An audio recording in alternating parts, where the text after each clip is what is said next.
మిత్రులందరికీ మీ అనేకానేక ఛానల్ వారం వారం సమర్పిస్తున్న ఆధ్యాత్మిక ధారావాహిక శ్రీ సాయి దివ్య కథాలీలకు స్వాగతం సుస్వాగతం. మిత్రులారా, గత సంచికలో మనం బాబా వద్దకు జ్ఞానాన్ని కోరి వచ్చిన ఒక వ్యక్తి కథ మొదలుపెట్టుకున్నాం.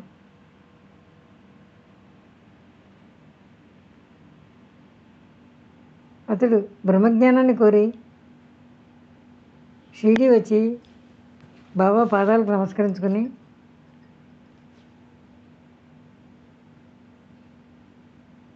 ఇలా అన్నాడు: బాబా, నాకు బ్రహ్మాన్ని చూపించండి, నేను అందుకోసమే మీ వద్దకు వచ్చాను. షిరిడీ బాబా బ్రహ్మాన్ని అతి త్వరగా చూపిస్తారని ప్రజలందరూ అంటూ ఉంటారు. నేను ఆ కోరికతోనే ఎంతో దూరం నుంచి వచ్చాను. ప్రయాణంలో చాలా శ్రమపడ్డాను, అలసిపోయాను.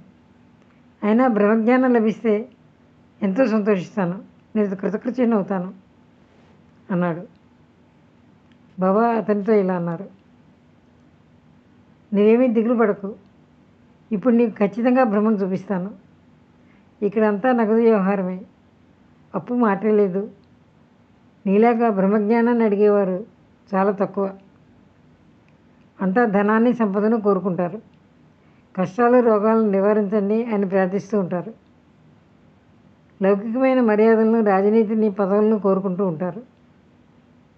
ఎప్పుడూ అందరూ సుఖాలనే అడుగుతూ ఉంటారు. కేవలం ఐహిక సుఖాల కోసం జనం షిరిడీకి పరిగెత్తుకు వచ్చి ఫకీర్ని నన్ను పూజిస్తూ ఉంటారు, భజిస్తూ ఉంటారు. కానీ నీలాగా భ్రమను మాత్రం ఎవరు అడగరు సుమా. నీ వంటి వారు చాలా తక్కువ. నేను బ్రహ్మ జిజ్ఞాసుల కొరకు ఆతురతో ఎదురు చూస్తూ ఉంటాను. నాకు ఈరోజు పర్వదినం. నువ్వు బ్రహ్మజ్ఞానాన్ని కోరుకుంటూ వచ్చావు.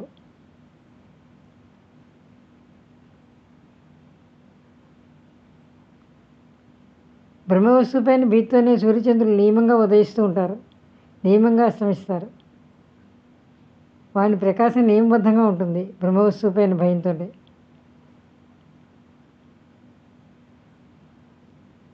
అన్నిటికీ మూల కారణం బ్రహ్మయే. అందువలన శరీరం పడిపోకముందే వివేకవంతులు బ్రహ్మజ్ఞానాన్ని సాధించడానికి ప్రయత్నిస్తారు. అదే లేకపోతే జన్మమరణాల పునరావర్తన ఆగకుండా సాగుతూనే ఉంటుంది. పునరపి జన్మం పునరపి మరణం అని. బ్రహ్మను తెలుసుకోకుండా శరీరం పతనమైపోతే ప్రాపంచిక బంధనాలు తొలగిపోవు. అందువల్ల పునర్జన్మ అనేది తప్పదు. బ్రహ్మ ఏమిటో నేను నీకు సర్వం చూపిస్తాను, చూడు. చుట్టబడి ఉన్న బ్రహ్మజ్ఞాన సారాన్ని, నిన్ను నఖశిఖ పర్యంతం పెనవేసుకున్నదాన్ని నేను బయటికి తీసి చూపిస్తాను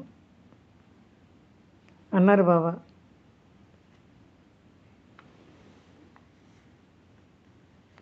అతన్ని కూర్చోబెట్టి అతని వచ్చిన విషయాన్ని మర్చిపోయేలా, ఇతర విషయాల్లో లీనమయ్యేలా చేశారు బాబా. బాబా ఒక కుర్రవాణ్ణి దగ్గరికి పిలిచి, నువ్వు వెంటనే నందు ఇంటికి వెళ్ళు. నందు దగ్గరికి వెళ్ళి బాబాకు అత్యవసరంగా 5 రూపాయలు కావాలట, ఇమ్మన్నారు అని చెప్పి 5 రూపాయలు తీసుకురా అని పంపారు. ఆ కుర్రవాడు నందు ఇంటికి వెళ్ళాడు. అతని ఇంటికి తాళం వేసి ఉంది. వెంటనే తిరిగి వచ్చి ఈ విషయాన్ని బాబాకు చెప్పాడు. బాబా అబ్బాయితో మళ్ళీ వెళ్ళు, బాలా ఉంటాడు కదా, బాలా ఇంటి దగ్గరే ఉంటాడు. నాకు 5 రూపాయలు కావాలన్న మాట అతనితో చెప్పి 5 రూపాయలు తీసుకురా బాలా నుంచి అని చెప్పి పంపారు. అతడు అక్కడికి వెళ్ళాడు. అది కూడా వృధా అయింది. బాలా కూడా అప్పుడు ఇంట్లో లేడు. ఆ మాట అబ్బాయి బాబాతో తిరిగి వచ్చి చెప్పాడు. బాబా వెంటనే అతన్ని మరో 2-3 ఇళ్లకు 5 రూపాయలు తెమ్మని పంపారు. ఆ అబ్బాయి వృధాగా అటు ఇటు అందరి ఇళ్లకు తిరిగి అలసిపోయాడు. కానీ ఎక్కడైనా చిల్లిగవైనా దొరకలేదు. సర్వాంతర్యామైన బాబాకు ఆ సమయాన నందు కానీ బాలా కానీ ఇంట్లో ఉండరని తెలియదా? పూర్తిగా తెలుసు. మానవ రూపంలో ప్రపంచంలో కదులుతూ మాట్లాడుతూ ఉన్న సజీవ బ్రహ్మ సాయి. వారికి 5 రూపాయలు కావాలా? బ్రహ్మను కోరి వచ్చిన వ్యక్తి కోసం ఈ అద్భుతాన్ని చేశారు. ఎవరైనా బంధువులు మన ఇంటికి వస్తే వారి కోసం మనం ఎన్నో తీపి పదార్థాలు, మృష్టాన్న భోజనం మొదలైనవి తయారు చేస్తాం. బ్రహ్మజ్ఞానాన్ని కోరిన వ్యక్తిని నిమిత్త మాత్రంగా చేసుకుని బాబా అందరి శ్రేయస్సు కోసం భక్తులకు ఈ జ్ఞానమనే విందును పంచారు. ఆ వ్యక్తి జేబులో 250 రూపాయల నోట్ల కట్ల ఉందని బాబా తెలుసు. బాబాకు ఆ విషయం తెలిసిన అతనికి తెలియదా? జేబులో నోట్ల కట్ట ఉండగా బాబాకు 5 రూపాయలు ఇవ్వాలా వద్దా అన్న ఆలోచనలో పడ్డాడు.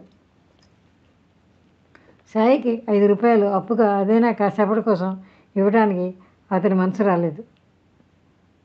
బ్రహ్మ సాక్షాత్కారాన్ని కోరుకుని వచ్చాడు. సాయి మహారాజు కోరింది కొద్ది మాత్రమే కదా, పోనీ ఇద్దామని అనిపించిన మనసు అంగీకరించలేదు. 5 రూపాయలు వదులుకోవడానికి అతని ప్రాణం ఒప్పుకోలేదు. ఈ చిన్న సాయం చేయలేనివాడు మూర్తిపించిన లోభమే కదా మరి.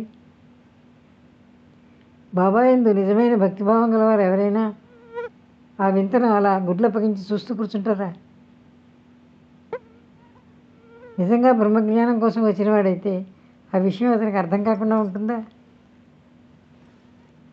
ధనంపైన వ్యామోహం అతని బుద్ధిని కబలించి వేసింది. పోనీ ఊరికే కూర్చుని ఉన్నాడా? అది లేదు.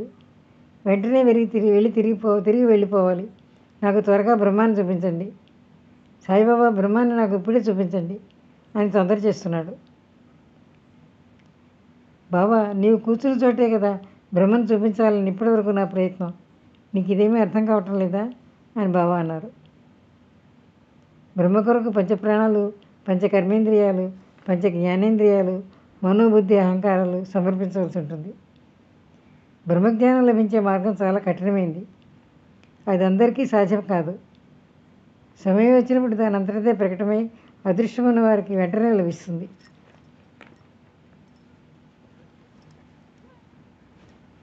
సద్గురు కృప లభించకపోతే కల్పాంతంలో కూడా అది నీకు కైవసం కాదు. నిత్య నైమిత్త కర్మలు చేయకున్నా, మనసులో పరిశుద్ధమైన సంస్కారాలు లేకపోయినా బ్రహ్మజ్ఞానానుభవం అస్సలు సంభవం కాదు. ఒక్క బ్రహ్మ మాత్రమే నిత్యం, మిగతావన్నీ అనిత్యం. దృశ్య జగత్ అంతా శాశ్వతం కాదు. ఇది సత్యం, ముమ్మాటికి సత్యం అని గ్రహించాలి. బ్రహ్మ గురించి చెప్పేవారు లభించరు. బ్రహ్మజ్ఞానాన్ని వినే పవిత్రులైన శ్రోతలు దొరకరు. ప్రేమమయులైన అనుభవశీలైన సద్గురువులు మరీ అరుదు. నువ్వు అడగగానే ఇవ్వటానికి బ్రహ్మజ్ఞానం అందుబాటులో ఉందా? పర్వతాల్లో గుహలో దాక్కుని నియమనిష్టలతో సంవత్సరాల తోడి ధ్యానధారణలో నిమగ్నమైన వారికి కూడా అది దొరకదు.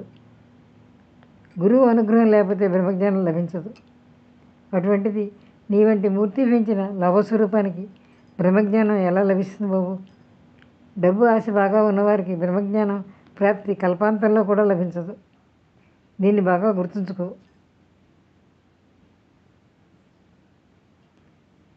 పరమార్థాన్ని శ్రవణం చేసిన విషసుఖాలను చింతన చేస్తూ ప్రపంచాన్ని నిధిధ్యాస చేసేవారికి ఆత్మసాక్షాత్కారం ఎలా సాధ్యం అన్నారు బాబా.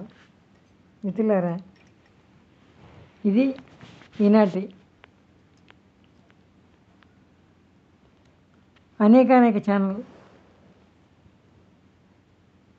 ఆధ్యాత్మిక సంచికలో బాబా బ్రహ్మజ్ఞానం కోరి వచ్చిన భక్తుడికి చేసిన ఉపదేశం విన్నారు కదా. మిత్రులారా, అనేక ఛానల్ సబ్స్క్రైబ్ చేయండి, ఛానల్ని ప్రోత్సహించండి. ఓం శ్రీ సాయినాథాయ నమః.